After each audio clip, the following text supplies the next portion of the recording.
In London, there's one crosswalk that's known to virtually everyone in the world, and it leads to the iconic Abbey Road studios. Yes, that one.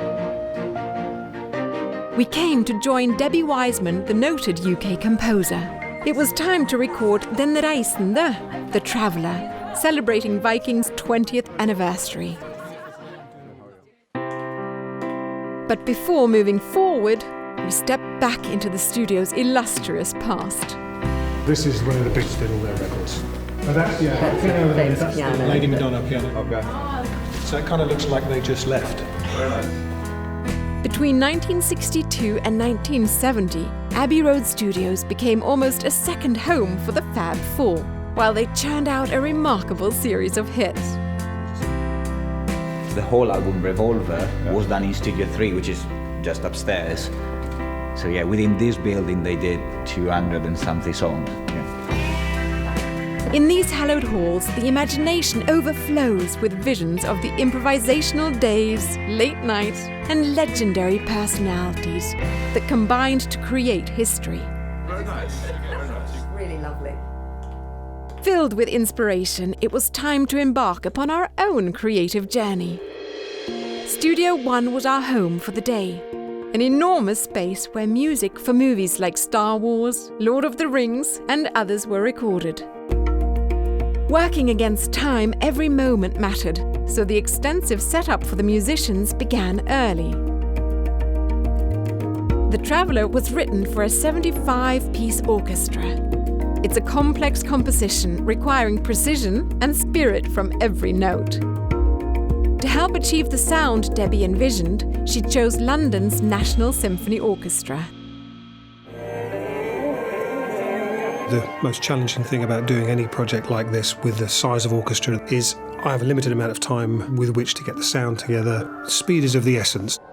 Okay, folks, I will stick this one down, so it'll be a take. Here it comes, nice and quiet, please.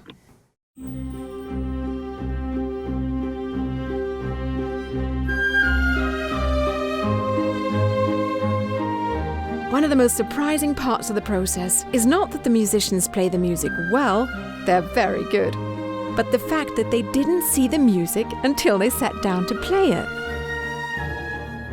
All of us spent the first 20 minutes working out what the feel of the piece is and how to get the best balance. That's one of the really nice things, is just sort of getting a piece that no one knows and everyone makes it into something very special. It's a beautiful piece she's written. Well done. Very, very well read. Really lovely, beautiful. That's going to be great.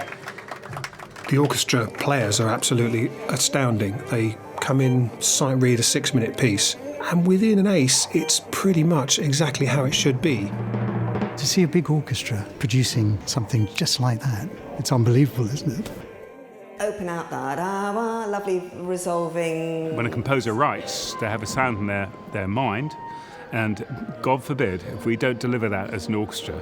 You know, it's my job is to make sure that the composer is completely free when they get to conduct their own piece, and everything they've imagined in their head comes out in the studio. Dum ba ba ba ba ba bum bum.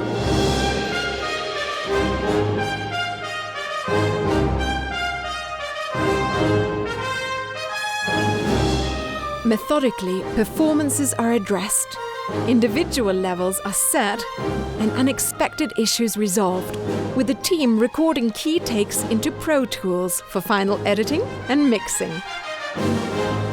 Really lovely, beautiful. Debbie and I work together very well in the studio. You happy with that? Over the years, we've developed a sort of style that I feel I can say exactly what I need to in the studio, and she takes this on board if she needs to, but also is happy to say, no, that's not what I want to do. I could let it a little bit longer. A little bit longer at the end. So, yeah. With overall takes in hand, a razor-like focus is applied to refine individual areas of the composition. Good, yeah, that's going to be great. Steve, are you hearing enough of the Glock and also Jack? Yes, I was just going to say, why don't you make the orchestra aware of the fact that there is a soloist, so if they can't hear him, then they're too loud. Yeah. You see what I mean? Yeah. The violin soloist was critical, adding humanness and soul to The Traveller. I am the traveller in the story, and the orchestra and the instruments in the orchestra provide the sort of like, almost like the water and the boat, the ship and the boat, but I'm the person who's doing the travelling. My job is really to sort of soar on top of the orchestral parts and speak with the violin. She wrote for individuals. That's what Debbie does. And when she writes solos, she writes not for the principal cello, she writes for me, she writes for Justin. When she writes a solo for a violin, she writes for Jack Liebeck, and she knows what the particular qualities of that player are. Take after take, Debbie, Steve and the team continued without hesitation, squeezing everything possible from every last second of the session. You do have a limited amount of time with the orchestra, so you're constantly watching the clock, but again, you don't want people to feel anxious.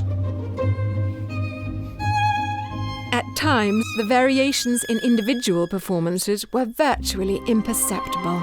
Yet taken as a whole, their impact was significant.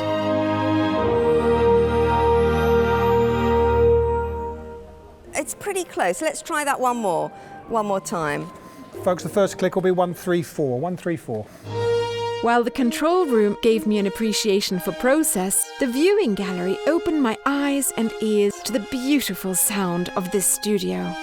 Abbey Road has the most amazing sound. It's a beautiful, beautiful room. That's why it's one of the premier recording studios on the planet.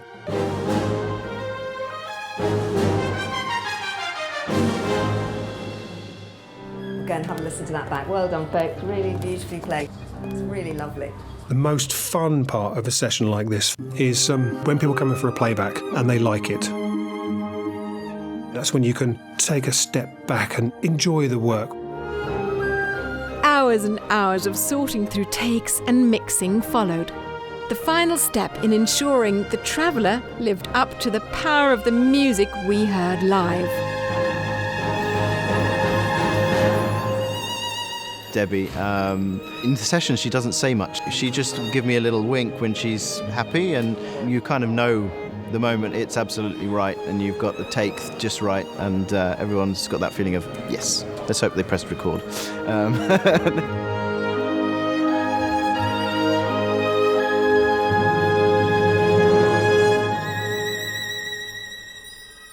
I had so much inspiration from actually going on the river ship and the ocean ship and actually experiencing the adventure of it all, the beauty of it all. That, I hope, has all gone into the piece.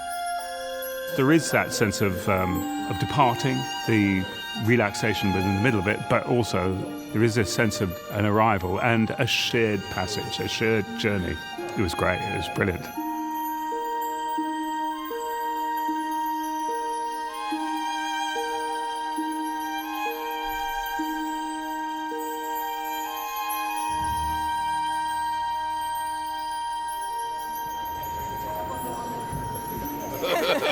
This is the chairman of Viking Cruises, Torstein Hagen.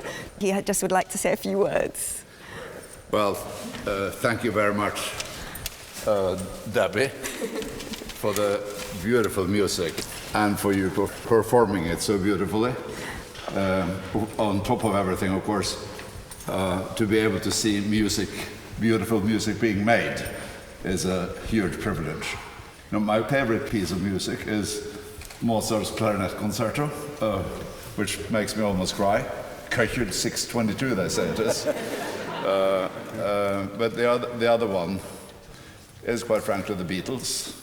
And I have a little piece of paper written of what music shall be played when I depart. And some of that will be Beatles music for sure. And of course, it's fantastic to see this music being produced at this holy ground almost. So it's been a very special thing for me, and I think Karine, my daughter, and my grand dog, Pince, who's the world's most traveled dog. Yeah. It's so beautiful, Debbie, that you did this for us. It's really beautiful. And of course, can I say, the business you're in, you have to be perfect, and you are. And it's quite fascinating to see how much time somebody is prepared to invest in becoming really perfect.